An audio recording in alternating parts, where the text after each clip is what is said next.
It's funny. I texted you yesterday because I really thought Florida was going to win. Based on what happened in Game 3, I thought Florida was going to win Game 4. And I wanted to talk about this in a historical sense, but I think we still can. Because we're seeing maybe the best player, physical player we have ever seen in Connor McDavid, and he has not scored a goal in this series. And one of the best teams in the last, decade, 2 decades in the Florida Panthers. And other than Game 3, we have just had, this series could be 3-1 Edmonton. It could be 3-1 Florida. What is your view of what we are witnessing here? Well, I don't recall a final, certainly a final series where, as you watch it, you're convincing yourself that one team is way better than the other, and then within the same game, it changes, and then you're telling yourself, well, wait a minute, this team's way better than the other team. So it's been weird that way, weird in a good way, but I think it's going to really settle into who can maintain the best level of conventional hockey moving forward. And I say that because penalties have clouded the series. Both teams, if you hand either team a power play, you're going to hand over momentum. And that's, I think, what's certainly last night, that's what led to Florida's first period and Edmonton's second period, was the fact that, when you hand over momentum because you're taking penalties, why do that? So whichever team can figure that one out, and whichever team wins the net, and that'll be interesting the last 2 or 3 games of this thing, we'll see where it goes. John Forslund is joining us here. Let's just deal with the net real quick. Does it have to be Calvin Pickard the rest of the way for Edmonton? It just has to be at the start of the next game, and I think there's 2 things involved here. If Stuart Skinner was a goaltender that of the level of Sergei Bobrovsky, then there'd be concern, right? Then you'd be wondering, well, what are they going to do? And certainly in Florida's case, they really don't have an option. Vitek Vanacek hasn't played at all in the playoffs, and he's a well-traveled goalie, he's a second goalie and all of that. Edmonton basically has 2 guys who they love as individuals, the team, and they're used to this. They're used to going back and forth. They're used to going back and forth within the playoff year. So not as big a story as it could be.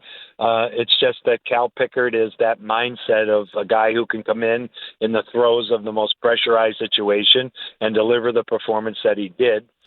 I'm not sure Skinner's good at that.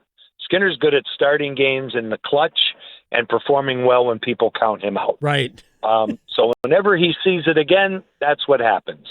And like I said before, the room loves both guys. They absolutely play for each one the same way.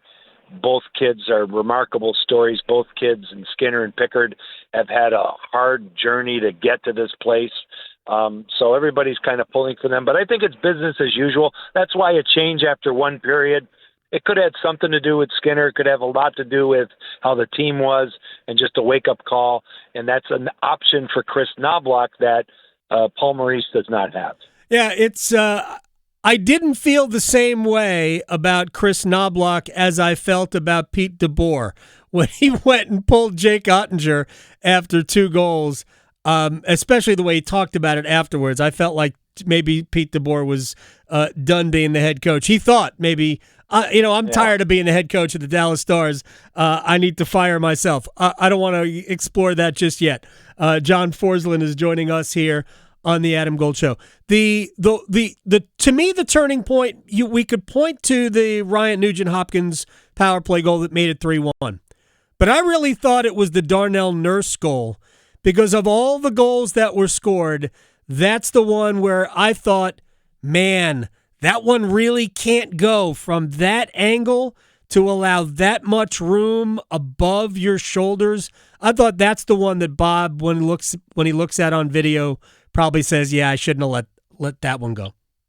Yeah, and that's the only flaw I think Henrik Lundqvist kind of alluded to, going high to on Bobrovsky, but that's one Hall of Famer analyzing another Hall of Famer. And I really believe, as an observer of this, when you watch Bobrovsky, the only time there's any breakdown is when the side-to-side is overplayed just a little bit, and that's what ends up happening in that situation there. And, of course, the Nurse goal comes after Lundell gets an opportunity to make it 4-1, and we're probably we're having a conversation, which is always good today, but it's probably way different than how we're speaking about the series. So that turned everything into a different situation. The Nurse goal gives them more desire, more hope and belief that they can come back. But as we saw last night, I mean, the Oilers have the most comebacks of any team in this playoff year, and that's kind of the way they are. It's kind of the way their season was. So it's, again, business as usual. So I do want to dig into the because whether Florida wins this or I guess it has to be if Florida wins it. As I talk myself into the right part of this conversation, because I look at Florida as a historically good team. You know, if they were to win this again, I mean, to me, I put them in like a similar category to maybe the Penguins teams that went back to back, or the Red Wings teams that won, 3 out of 4 or whatever that was, or the Blackhawks of the early teens. Yeah. Like, I think this Florida team is that good. They are, in Tampa Bay too. Within the salary cap era. And I think when you take into account the cap and what it's done to how the game's played, how it's built, how the teams are built, and how they go through these cycles that last about 10 years for the good or the bad, I do believe, like I think our last conversation, that the Islanders of the 80s and this edition of the Florida Panthers are, and I've been thinking a lot about this, maybe too much. They are very, very close. Like Sasha Barkov is Brian Trottier. Matthew Tkachuk is Clark Gillies. Reinhart could be kind of like a Bossy. Maybe he's got to do a lot more in his career, but he's capable of scoring 50 goals. Yeah.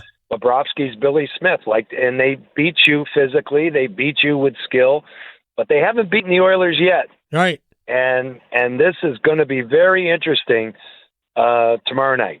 It really is. I got to think the upper hand, at least for now, is with Edmonton going home. That's quite obvious. But Florida, as we saw in the previous series and throughout the playoffs, they love it on the road. They do. It might be a better spot for them to simplify their game and get it done. What do you think leads to that? Because Florida has been a better team away from home. And do you play with less fear on the road? Does it free you up on the road because maybe less is expected? Well, when you're on the road, your job is to be a silencer. You need to silence the other team so it silences the crowd, so it settles the game down and play. It's played it'll be fast paced. Don't get me wrong. It's not going to be slow, but it's going to be a situation as the road team where you're dictating what goes on, and because you dictate what goes on, you can play a little bit more refined than I think Florida did. And maybe the curse for them last night was the first period was so good. Yeah. And it could have been 6-0. And they had 17 shots. And they were flying all over the ice. And maybe they just ran out a little steam. And that plays into the hands of the road team. So, it's a firestorm tomorrow night when the game starts. But that's okay if you're Florida. With all their experience, they've been there, they understand it. It's the third year in a row they're in the last series. They get all of that. They just need to be silencers and get to their game with discipline. Because, again, when you play with a lot of exuberance and adrenaline and you're running around, you're probably going to end up taking penalties at some point. The Oilers will put you in that position, and the Oilers have been victimized by their own lack of discipline in this series. So I expect both teams to buckle down tomorrow night, get the officials out of this, and that might be better for Florida just based on their DNA. Yeah, 5-on-5 hockey, I would think would benefit the Florida Panthers as well. I think we have seen a record for high sticks in this series. It seems like every penalty was a high sticking yesterday. What do you make of what Brad Marchand has brought? They didn't need leadership. They didn't need that. They have all of those elements, but it just seems like Marchand has been, I don't know, the cherry on top of all of it. I think he needed them, believe it or not, more than they needed him. And I think I say this because I think what happened in Boston was too much of a burden of responsibility, too much of the past, too much of I'm the new captain and it's on me. Right. And the Bruins just weren't good enough to a man in their top six that put him in a position to be a difference maker.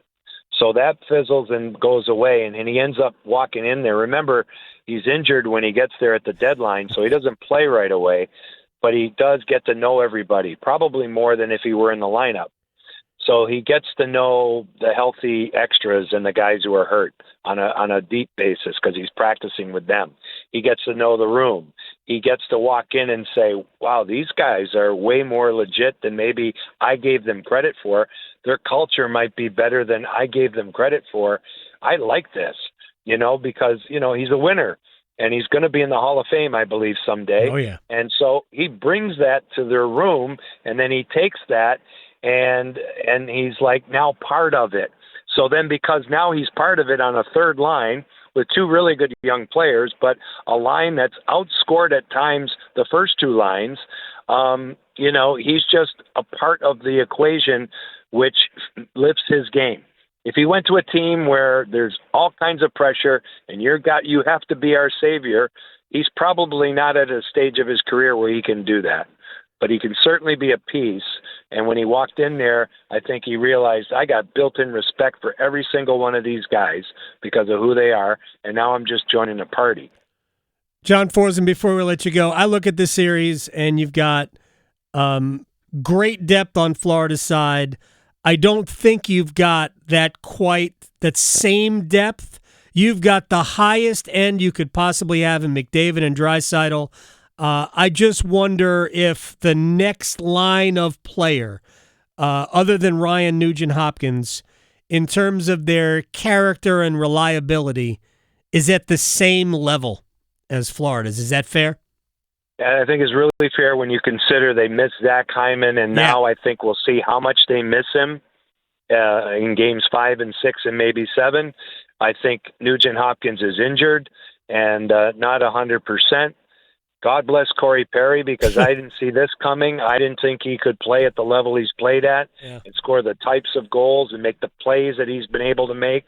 I knew the leadership would be there, but again, he's another one of these, 40-year-old players that has really been a difference maker.